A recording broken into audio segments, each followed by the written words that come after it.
Скажите, какую последнюю книгу вы прочитали? «Парфюмер». Посмотрела фильм и прочитала книгу «Парфюмер».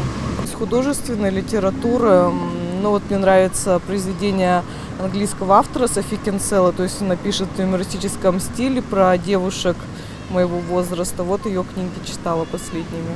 Про беременность, материнство, там, воспитание детей от годика до 3. Много очень работ, мне некогда читать. «Черное и красное». Автор этой литературного произведения Максим Кантор. Толстой «Война и мир». Читали по школьной программе. Не помню. А вообще что читаете?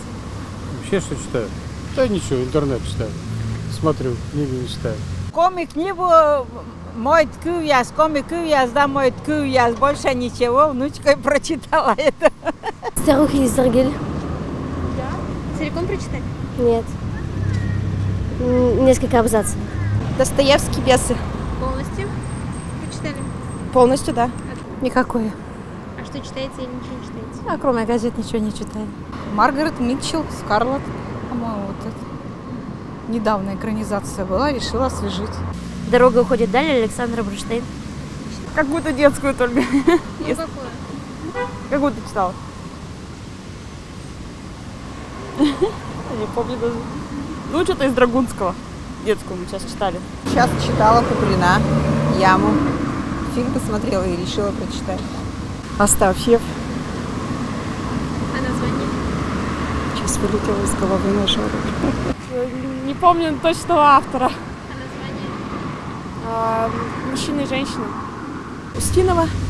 А название не помню. Как это детектив интересный. Ой, не надо. Давно ничего не читала. Я не читаю книгу. А что читаете? Журналы. Какие журналы читаете? Men's Health. Да и все, в принципе. Не читал давно уже ничего, ребятки, правда. Таймли, Сырбиновая книга. Я прочитал воспоминания Менахема Бегина, бывшего премьер-министра Израиля, которое называется «Белые ночи и черные дни», о том, как он строил железную дорогу от Печоры на Воркуту.